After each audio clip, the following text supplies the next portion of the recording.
Oh, dear! My dear! This does everything great! But I suppose I should meet you in town. With such fair garments, such prosperity, oh, do we know I've been ruined? Said she. You left us in tatters, without shoes or socks, tired of digging potatoes and splitting up dogs. And now you gay braces and bright feathers three. Yes, that's how we dress when we're ruined. Said she. I owned in the bargain you said thee and thou, the coon and passion and turn. But now you're talking like Bitsy for our company. At some point she's dead with one's ruin. Said she. Your eyes are like Paul's then. Your face blue and bleak. But now I'm bewitched by your delicate cheek. And your little gloves, little of any lady. We never do work when we're ruined. Said she. You used to go alone like that in a dream. You'd sew, you'd sock. But at present you seem to know not of weaklings or melancholy. True. One's pretty lively when one's ruined. Said she. So shy after this. The fine sweeping gown, and the delicate face orchestras of our town. My dear, a raw country girl such as you be, cannot quite expect that. You ain't ruined. Said she. Now the key thing, I think, to understanding this poem is that you have to understand the Victorian idea of ruined, okay? So I'm going to begin with a bit of AO3 detail, and I think that that's going to help you. Now the idea of ruined was the idea that you'd lost your virginity. And as the term ruined suggests, that within the Victorian framework was the notion that you were destroyed. There was no coming back from this. Now, we know from my earlier talk, that Hardy actually confronted a lot of Victorian gender and sexual issues in Jude the Obscure and in Tess. And of course, there were many Victorian paintings, whole series of paintings that showed women who had sex before marriage as killing and drowning themselves. So I want you to understand that this is really one of those poems that needs to be seen within its context. The Ruined Maid is going to throw up a whole series of expectations in the reader. The Victorian reader would immediately see this as likely to be a tragedy, a story that would end in woe and misery, a cautionary tale in which a woman's sexual misadventure would be punished by ruin, poverty, death, or suicide, or single motherhood, etc. This was one of the most common narratives within Victorian fiction, okay? So what's Hardy going to do? Well, for a start, he's going to write a very, very clever poem, which is going to be in the comic mode, not in the tragic mode. So the reader immediately is going to be surprised by it. Of course, as well, he's going to write it as a dialogue between two women, and I'm going to be trying to emphasize to you that these two women are going to be speaking using different diction, even though they're from a common origin. And he's going to be suggesting and inverting the whole Victorian idea that being ruined is a disaster. Here he's going to present being ruined as something which is exclusive, that creates polish, as he calls it, style, that improves your appearance, that improves your health. And he's going to therefore be representing Victorian society as very mercenary and a place where cunning and moral deviousness is rewarded. So if earlier we were talking about satire, this one, Anna, is real satire, isn't it? Where he's looking at Victorian society and he is laughing at it, really. So it's quite an irreverent poem, isn't it, in that sense. So it begins with our country girl. She says, "Oh, Amelia." So she's talking to somebody called Amelia, okay? So we're thrown straight away into this kind of dialect, aren't we? My dear, this does everything, Crown. So the tone is opening with excitement and admiration. Who could have supposed I should meet you in town? For our speaker, this is an unusual event coming to the town. She is a raw country girl, as we're going to be told later, and she has met her old friend, Amelia, and Amelia is in town.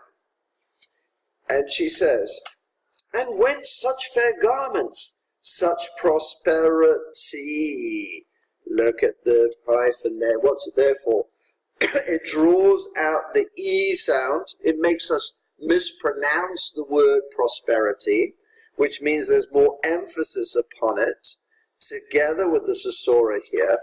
And what she is showing here is that this girl speaks in dialect. Her speech is going to be highly colloquial, and there are going to be a number of mispronunciations, are there not? Yeah, she mispronounces all of the time. And notice then, our second speaker is going to speak in a very different tone. One of the reasons why I showed you the video is I think it's a good interpretation of the poem, that this speaker here could be seen as quite arrogant and very patronizing. So you need to visualize the dialogue and understand that one of the girls is going to be dressed as a country girl and the other is going to be dressed in town finery. Oh, didn't you know I had been ruined, said she. And it's as though our speaker here, said she, is where our third person, where the actual poetic voice comes in. There's almost a kind of pleasure in the poem, isn't there, that she's like this. Now, of course, the last thing in the world that you'd want to do in Victorian society is advertise your ruin, isn't it?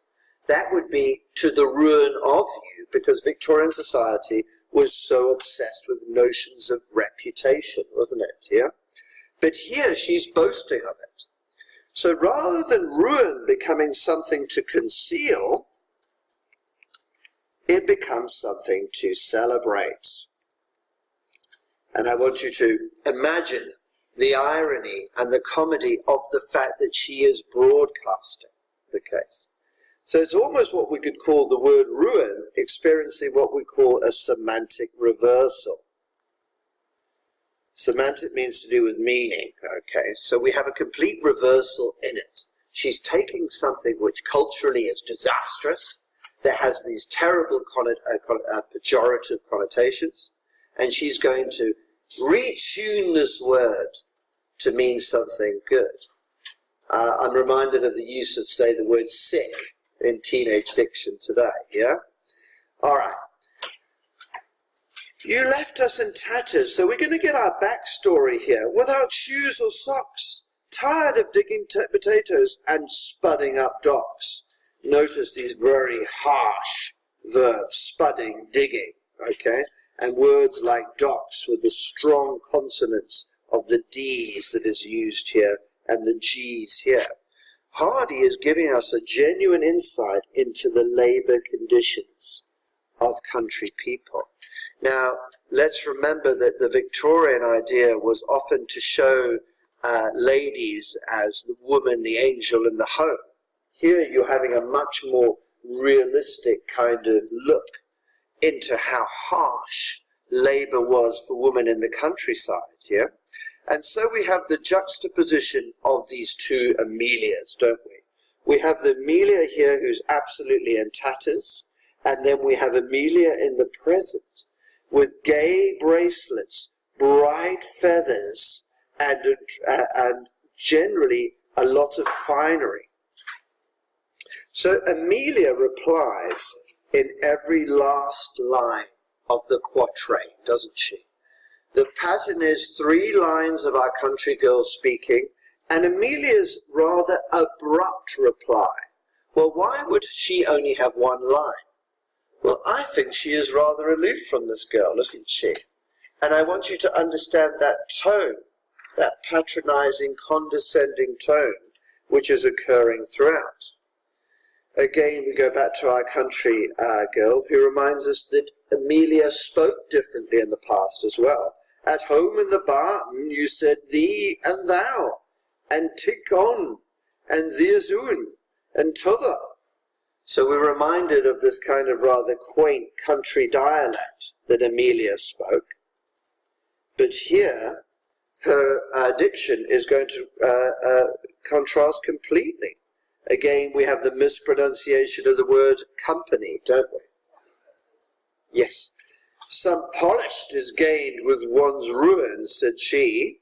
So you notice once again this rather abrupt reply, this dismissal of her earlier self.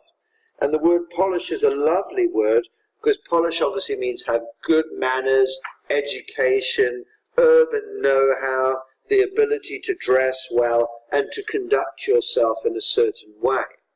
Now, how has she gained this polish is what the reader is puzzled by.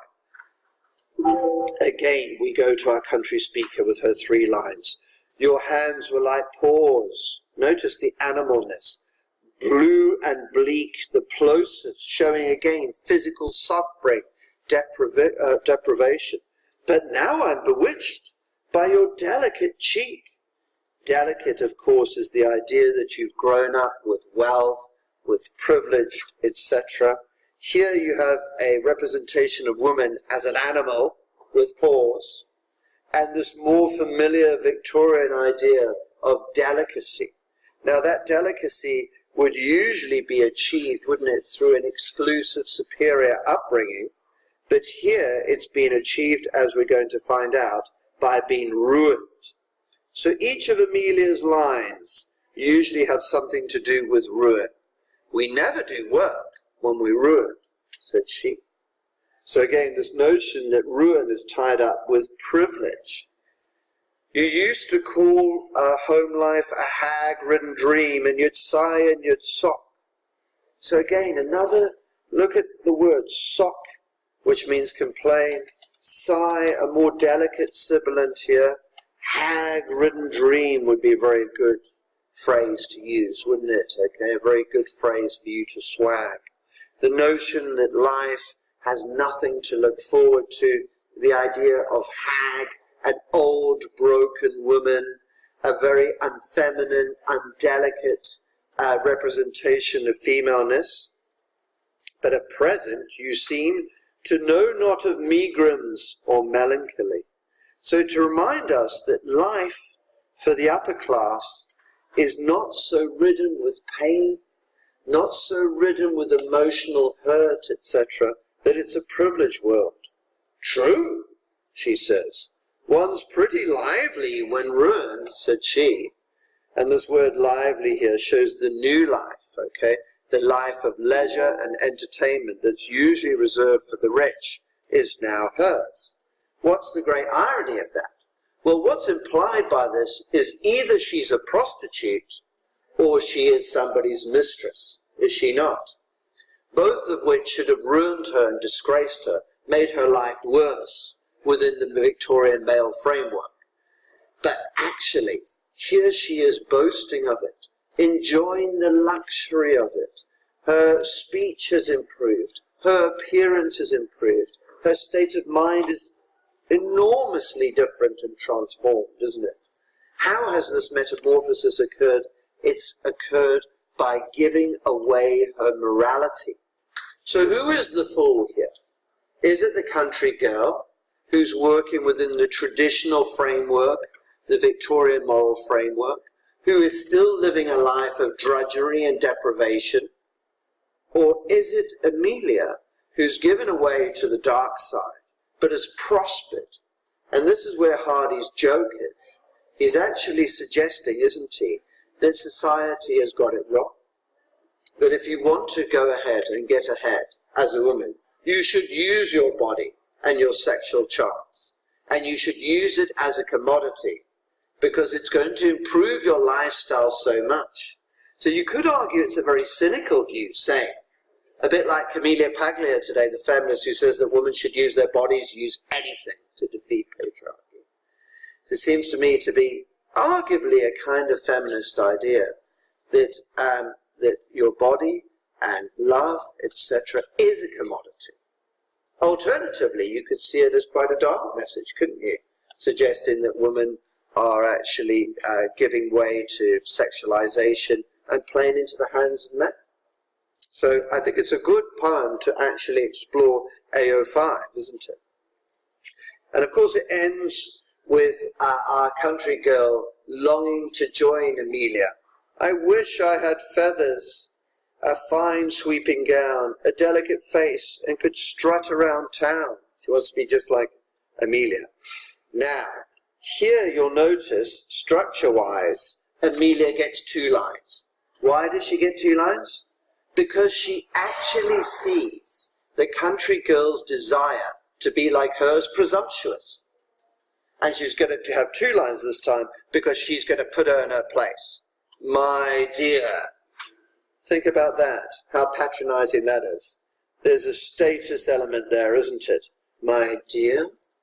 She's distancing herself from her, and that's beautifully captured by the Sisora here. A raw country girl, such as you be. Have you noticed that the syntax there is actually quite complex? It's the syntax that would be used by an educated person, isn't it?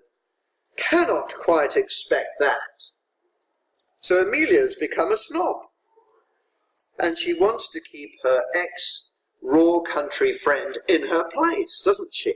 So I want you to see that tone as almost of a schoolmaster or a mother speaking to someone who has been insubordinate and rude. You cannot quite expect that. You ain't ruined. Now, ain't is lovely, because it's almost like she slips back into her former self, doesn't it? And she says, you ain't ruined. And here we see that ruined has become a badge of honor. It's become, rather than something negative, it's actually become something that requires kind of skill, sophistication, etc. So it's a corrective, isn't it?